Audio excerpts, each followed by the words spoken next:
بڑی ریشفلنگ ہونی ہے، بڑی بڑی پوسٹنگ ٹرانسفرز ہونی ہے، یہ محض اتفاق ہو سکتا ہے. میں کوئی کانسپریسی تو نہیں کر رہا، محض اتفاق ہو سکتا ہے کہ انٹرنیٹ متاثر ہو جائے، کیونکہ اس سے یہ ہوگا کہ انٹرنیٹ سلو ہو جائے گا، ٹریفک متاثر ہوگی، باقی بھی کمیونیکیشن کے ذرائع یا ٹولز متاثر ہوں گے، کیونکہ ٹویٹر تو پہلے ہی بند ہے. اب رہتے ہیں ڈیجیٹل میڈیا جس میں فیس بک، انسٹاگرام اور یوٹیوب وغیرہ شامل ہیں. ان سب کو بھی سلو ڈاؤن کرنا ہے، کیونکہ ٹویٹر کے بعد خبروں کا سب سے بڑا سورس یہی ہے. اس لیے باقی ٹی وی چینلز پر لوگ شفٹ ہوں گے جہاں پر تمام کنٹرولڈ پروگرامز ہوتے ہیں، بڑے گھر سے جو کہا جاتا ہے وہی چلایا جاتا ہے. آخر یہ سب کیوں کیا جا رہا ہے؟ تاکہ کوئی نیریٹو نہ بننے پائے اور لوگوں کو تسلسل کے ساتھ کوئی چیز پہنچ نہ سکے. تو یہ بھی ایک مقصد ہو سکتا ہے. پھر مئی میں دوسرا ایک کام ہونے جا رہا ہے. پاکستان تحریک انصاف، متحدہ اپوزیشن، بلکہ 6 جماعتوں کی اپوزیشن نے ایک نیا کام شروع کیا ہے. کل جمعے سے ایک تحریک کا باقاعدہ آغاز ہوا ہے، اور آئندہ 12 مئی سے پہلے 2 بڑے جلسے ہیں، 10 مئی کو اور 5 مئی کو، ایک کراچی میں اور دوسرا فیصل آباد میں. اب ناظرین کرام، کل جو تقریریں ہم نے سنی تحریک انصاف کی وہ کافی ایگریسو تھیں. اس میں دفعہ 144 اور پولیس گردی بھی کام نہیں آئی. ملٹری لیڈرشپ کو براہ راست باہر نکلنا پڑ سکتا ہے، اسی طریقے سے جیسے وہ کیئر ٹیکر سسٹم میں آتے تھے، سامنے آئیں گے تو مسائل پیدا ہوں گے. پھر سندھ میں پیپلز پارٹی کی گورنمنٹ ہے، ان کو دیکھنا پڑے گا. خیبر پختونخوا میں پی ٹی آئی کی گورنمنٹ ہے، اگر خیبر پختونخوا میں ملٹری اسٹیبلشمنٹ باہر آتی ہے تو پی ٹی آئی کی گورنمنٹ کو پتہ چل جائے گا کہ جناب یہ شرارتیں ہو رہی ہیں، براہ راست انوالومنٹ ہو رہی ہے.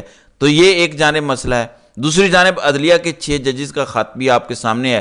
گو کہ قاضی صاحب ابھی تک مکمل طور پر اسٹیبلشمنٹ کی گود میں بیٹھے ہیں، پالش کر رہے ہیں، اور وہ پنڈی والوں کو ہلکی سی گرم ہوا بھی نہیں لگنے دے رہے.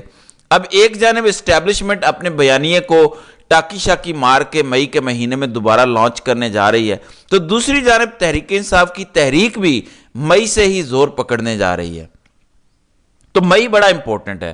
پھر ایک اور خبر ہے، یہ خبر فوجی اڈوں کے حوالے سے ہے. Omar Ayub, leader of opposition, انہوں نے کہا کہ ہمیں معلومات ملی ہے کہ فوجی اڈے دیے جا رہے ہیں. ہم پوچھنا چاہتے ہیں کہ کس کو اڈے دیے جا رہے ہیں. وزیر دفاع آئیں اور آ کر تصدیق کریں یا تردید کریں. یہ معاملہ سنجیدہ ہے اور اس کے بارے میں بتانا چاہیے. آپ کو پتہ ہے کہ وزیر دفاع ہوں، وزیر خارجہ ہوں، وزیر داخلہ ہوں، یہ تو دستیاب ہی نہیں ہے.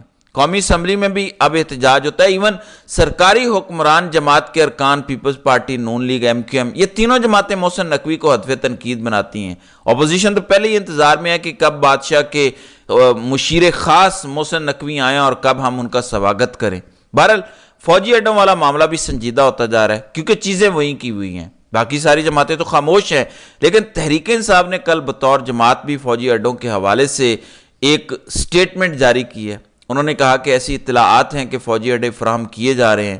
پاکستان تحریک انصاف نے کٹ پتلی جعلی وزیر اعظم سے فوری طور پر معاملے کی حقیقت قوم کے سامنے رکھنے کا مطالبہ کیا، اور انہوں نے کہا کہ قوم کو اعتماد میں لیے بغیر امریکہ کو فوجی اڈوں کی فراہمی مبینہ اطلاعات نہایت تشویشناک اور قومی مفادات سے متصادم اور حکومت سے فوری جواب طلبی کی متقاضی ہیں. یہ پاکستان تحریک انصاف کا سٹیٹمنٹ ہے، اور وہ کہہ رہے ہیں کہ رجیم چینج سازش اور عمران خان کو سیاست سے مائنس کرنے کے مذموم منصوبوں کے محرکات قوم پر نمایاں ہو رہے ہیں. عوامی مینڈیٹ پر کھلے ڈاکے کے نتیجے میں قائم کردہ غاصب سرکار خارجہ اور قومی سلامتی سے جڑے حساس معاملات میں قومی امنگوں سے یکسر متصادم روش کی جانب بڑھ رہی ہے. پھر انہوں نے کہا کہ انہوں نے بھارت اور اسرائیل کے ساتھ خفیہ طور پر معاملات طے کیے ہوئے ہیں، اس لیے بھارت ہو، اسرائیل ہو، امریکہ ہو، اس حوالے سے غاصب حکومت کی پالیسی نہایت غیر شفاف، شکوک و شبہات سے بھرپور اور قومی مفادات کی شرمناک سودے بازی پر مبنی ہے. خفیہ وفود جا رہے ہیں اسرائیل اور کوئی پتہ نہیں. پاکستان کی پارلیمان کو نہیں پتا، کابینہ کو نہیں پتا، عوام کو نہیں پتا کہ یہ سب کچھ کیا ہو رہا ہے، اور خاموشی سے مجرمانہ طریقے سے خارجہ پالیسی پر سودے بازی کی جا رہی ہے.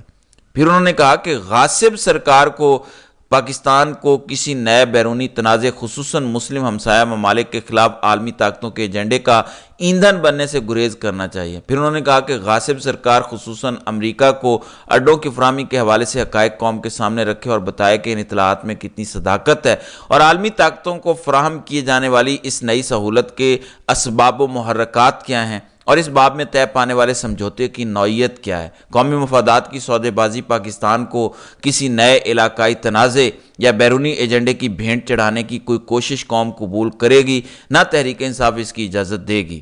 تحریک انصاف پارلیمان میں بھی اس معاملے کو اٹھائے گی اور غاصب سرکار سے جواب مانگا جائے گا۔ تو یہ ہے صورتحال۔ تو یہ 3-4 خبریں ہیں جن کا آپس میں بظاہر لنک نظر نہیں آ رہا، لیکن لنک بنتا ہے اگر انسان سوچے۔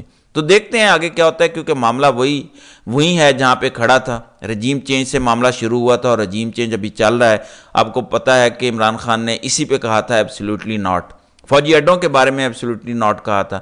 تو ایبسلیوٹلی ناٹ کا جھگڑا ابھی بھی چل رہا ہے، اور اب یہ سب کے سب ایبسلیوٹلی یس کے لیے تیار ہیں، کیونکہ انہوں نے اپنے جعلی نظام حکومت اور چوری شدہ مینڈیٹ کے ساتھ جو انہوں نے ایک سیٹ اپ اپنا بنایا ہوا ہے، اس کو جواز بخشنا ہے، اور اس کو جواز بخشنے کے لیے نہ جانے کون کون سے کمپرومائزز کیے جائیں گے۔ تو ناظرین کرام، آپ کی اس ویڈیو کے حوالے سے کیا رائے ہے؟ آپ اپنی رائے کا اظہار کامنٹ سیکشن میں ضرور کیجیے گا۔